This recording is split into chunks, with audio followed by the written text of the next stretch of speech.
La parole est à Monsieur Jean-Paul Lecoq pour le groupe Gauche démocrate et républicaine.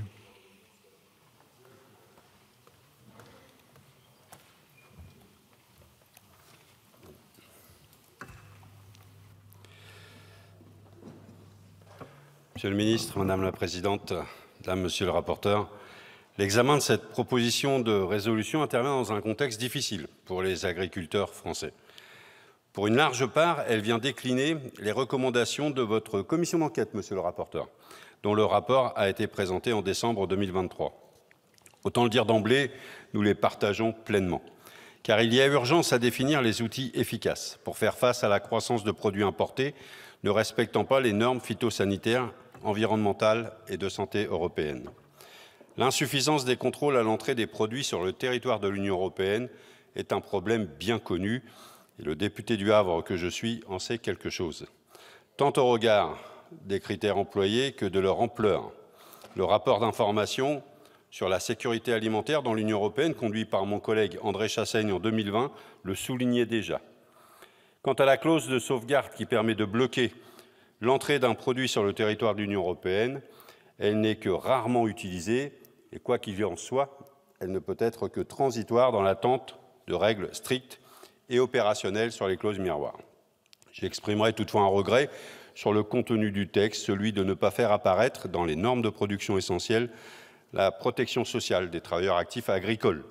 Je reviendrai brièvement sur les causes profondes de l'approfondissement des distorsions de concurrence contre lesquelles ce texte entend lutter. Elles viennent de loin et résultent de choix politiques qui ont progressivement conduit à affaiblir notre souveraineté alimentaire. Appliquer sans retenue au secteur agricole la douloureuse théorie des avantages comparatifs que tous les libéraux ont soutenus ces dernières décennies ont produit leur effet. L'ouverture du commerce international et la dérégulation conduisent à la logique de compétitivité-prix qui renforce la spécialisation internationale, régionale des productions, uniformise les systèmes de production et notre alimentation et pousse au recours massif des intrants ou produits phytopharmaceutiques et à l'affaiblissement de la qualité comme de la sécurité sanitaire alimentaire.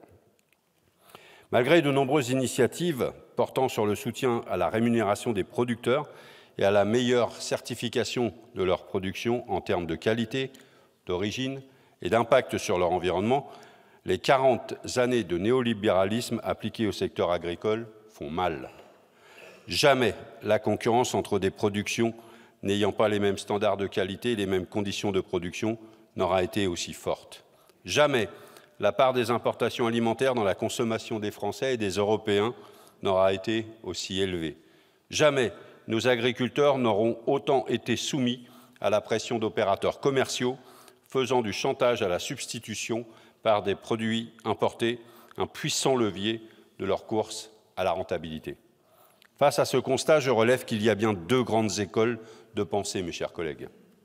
La première, c'est celle qui, derrière le faux nez de l'attention portée à la profession agricole, considère que le plus urgent serait de réaligner vers le bas les normes de nos productions nationales et européennes pour leur permettre de s'aligner au plus vite sur les cours mondiaux. C'est le choix de la fuite en avant. Nous venons d'en avoir un parfait exemple avec le vote de la droite au Sénat il y a 2 jours sur un texte dont le titre est aussi démagogique que son contenu est régressif. C'est malheureusement la voie que semble choisir ce gouvernement. La seconde école, c'est de continuer de porter l'exigence d'une régulation des marchés, d'une vraie coopération agricole internationale, d'une amélioration de la qualité sanitaire et nutritionnelle de l'alimentation pour tous. Cela nécessite effectivement de changer d'orientation politique.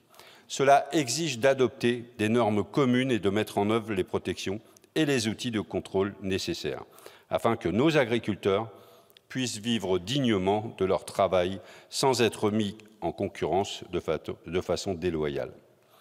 Malgré son caractère et ses dispositions techniques, c'est tout le sens de ce texte et de l'engagement de ses signataires.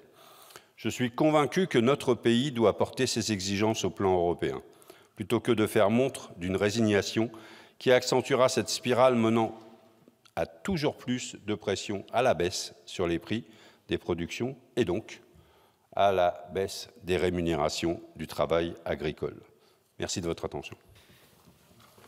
Merci. La parole est à Monsieur